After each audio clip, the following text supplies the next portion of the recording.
All right, let's talk about Victor Frankenstein, or as he was known on TikTok, VicF_builds_life. Picture this, a Gen Z STEM major, probably fueled by an unholy amount of energy drinks and a god complex the size of Texas. This wasn't your brooding, Byronic hero hunched over dusty tomes. Oh no. This Vic was all about that biohacker supreme life, complete with a ring light and an unhealthy obsession with going viral. He probably thought ethics was a new cryptocurrency he hadn't invested in yet. His dorm room, I imagine, looked less like a lab and more like a chaotic influencer setup, with spare body parts casually strewn next to his limited edition sneakers. He was, to put it mildly, a menace with a Wi-Fi connection. His early TikToks were harmless enough if you consider reanimating a particularly unfortunate squirrel for a 15-second clip harmless, which, let's be clear, it isn't. But the views. Oh, the sweet, sweet views. They poured in. Comments like OMG King and Teach Me Your Ways, Science Daddy, only inflated an ego already dangerously close to bursting. Vic, you see, wasn't really interested in the profound mysteries of life and death. He was interested in engagement. He wanted that blue tick. He craved the validation of strangers on the internet more than he craved, say, a basic understanding of moral responsibility. A classic case of ambition wearing a hoodie and filming itself. He dropped these profound-sounding voiceovers, usually stolen from some obscure philosophy bro podcast, over sped-up footage of him soldering wires to questionable organic matter. We are but stardust, yearning to be reconfigured, he'd declare while actually just trying to get a severed hand to give a thumbs up for his next thumbnail. The sheer audacity was frankly impressive. If audacity paid the bills, Vic would have been a billionaire.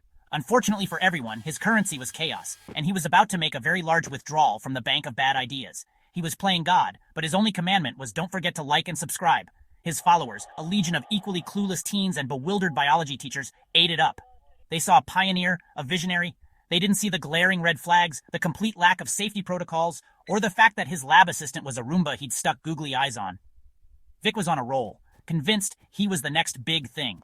He wasn't just pushing the boundaries of science, he was drop-kicking them into a ravine and live-streaming the whole spectacle for hash content.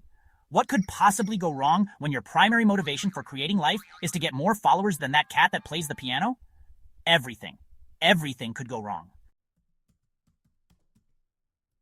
And so began the magnum opus, the project Vic grandly titled Operation Make-A-Dude, or for his TikTok series, Hash Monster Mashup.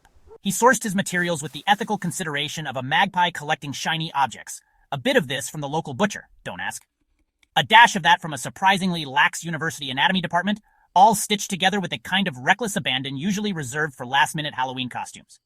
He filmed every gruesome step, from the questionable procurement vlogs to the aesthetic close-ups of sutures, all set to trending audio clips. The comments section was a wild mix of horror, fascination, and demands for a discount code. The big reveal was, of course, a live stream. "Get ready, fam!" Vic yelled at his phone, adjusting his lab coat for maximum ironic coolness. "We're about to make history, or at least get canceled trying." Lightning, probably a strategically placed strobe light, flashed. Electricity, sourced from a car battery he borrowed, crackled. And then, with a jolt and a truly horrifying gurgle, the creature sat up. It was 8 feet tall, patchwork, and looked like it had lost a fight with a sewing machine and then been hit by a truck. Vic, for a glorious 30 seconds, was ecstatic. The view counter was exploding. He was trending. This was it. Then the creature blinked its mismatched eyes. It made a sound. Not a TikTok sound. A real guttural, what fresh hell is this sound? And Vic, our brave biohacker, did what any sensible cloud-obsessed creator would do when faced with the terrifying reality of his actions. He screamed. He grabbed his phone, mumbled something about technical difficulties and needing to touch grass, and then he ran. He literally ghosted his own creation. He left the creature, confused, alone, and probably very, very cold, in the middle of his trashed influencer lab, the remnants of his viral dreams scattered around it like confetti after a deeply regrettable party. The internet, predictably, went bananas. Hash Frankenstein fail trended worldwide. Memes were made, think pieces were penned, mostly by people who hadn't watched the stream but had very strong opinions anyway. Vic, meanwhile, deleted his account and went into hiding, probably at his mom's house, complaining that he was being unfairly persecuted for his art. The creature, however, was just beginning its journey. Abandoned by its creator, with no instruction manual and a face that could curdle oat milk at 50 paces, it was facing a world that was, to put it mildly, not prepared for it. The ultimate unplanned influencer, if you will. So there's our creature, alone, confused, probably needing a serious skincare routine. It stumbled out of Vic's discarded dreams and into the harsh glare of the 21st century. Its first encounters were, shall we say, suboptimal. People screamed. They threw things. One particularly brave influencer tried to get a selfie with it, hashtagging it Hash Monster Monday, before wisely deciding that discretion was the better part of not getting accidentally dismembered. The creature, bless its stitched-together heart, just wanted to understand what the heck was going on. It learned by observing, mostly through discarded smartphones it found, scrolling through TikTok with a surprising aptitude for a being made of reanimated odds and ends. It started to piece things together. It saw Vic's old videos. It saw the comments. It learned about creators and abandonment issues and the crushing weight of existence. The creature, let's call him Patch, because it sounds vaguely artisanal, developed an identity crisis that would make a philosophy student weep. He wasn't born, he was assembled, he didn't have parents, he had a content creator who bailed. He'd scroll through endless videos of people living their best lives, all while he was just trying to figure out why everyone ran away from him and whether or not he was supposed to moisturize. His For You page was a chaotic mix of self-help gurus, makeup tutorials, he was curious, and angry rants about problematic faves. Patch tried to fit in. He really did. He made a TikTok account at Not a Monster Just Misunderstood. His first video, a poignant interpretive dance about the struggles of finding clothes that fit an 8-foot frame, got 3 views and a comment saying cringe. Cancel culture came for him fast. Not for anything he did, but for simply existing outside the norm. He was too Frankenstein-y. He tried to join online communities only to be met with a barrage of "What are you?" and delete this. His DMs were a horror show. All he wanted was a friend, maybe some advice on how to deal with chronically dry skin, given his unique composition. His grievances were many, and frankly, entirely valid. Why was I made just for views? He'd ponder, probably while trying to learn the latest viral dance craze with limbs that weren't entirely coordinated. Where was the informed consent, the aftercare package, the emotional support golem? He felt used, discarded, a failed experiment in a world obsessed with perfection and fleeting trends. He was the ultimate victim of a creator who valued clicks over consequences, a living, breathing, groaning testament to the dangers of chasing internet fame without a single thought for the ethical fallout. He was, in essence, every intern ever, but with more stitches.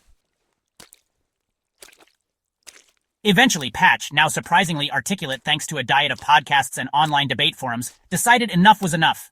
He wasn't just going to be a footnote in Vic's disastrous TikTok career. He wanted answers. He wanted accountability. He wanted perhaps a decent apology and maybe for Vic to stop hiding in his mom's basement. So he tracked him down. It wasn't hard.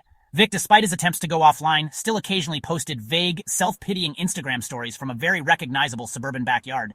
The confrontation, when it happened, was less fire and pitchforks, more awkward, televised therapy session gone wrong, live streamed by Patch himself, of course. The public, naturally, lapped it up. #Vic is over party trended even harder than his initial downfall.